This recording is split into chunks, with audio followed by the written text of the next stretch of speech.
What a good-looking man. Yes, he was. The man in the photos Aline Bagwell holds on to from her Roebuck home is Seaman Harold Bagwell.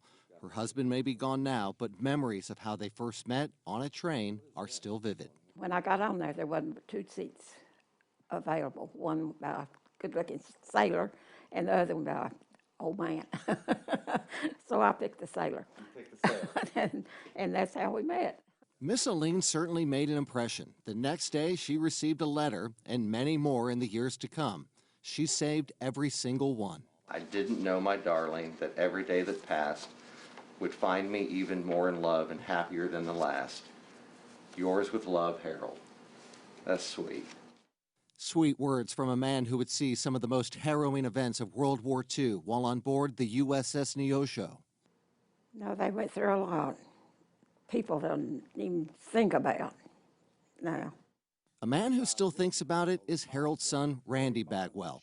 He heard the stories from his dad, but not until late in his life when he got sick and started to open up about his time at sea.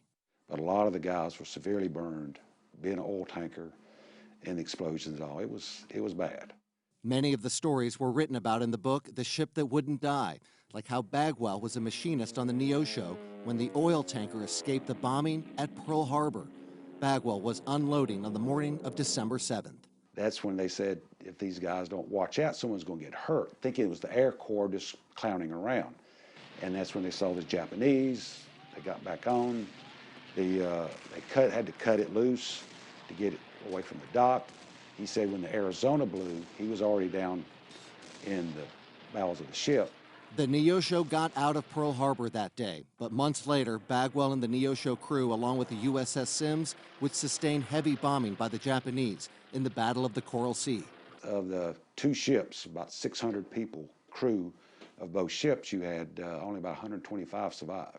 Bagwell was one of the 125 who survived after days on rafts and parts of the ship that remained above water. When you pull somebody out of the water that's been burned and the skin pulls off in your hands, the sailor that had his face burned thought the sun was bright, but yet it was nighttime because he was burnt so bad.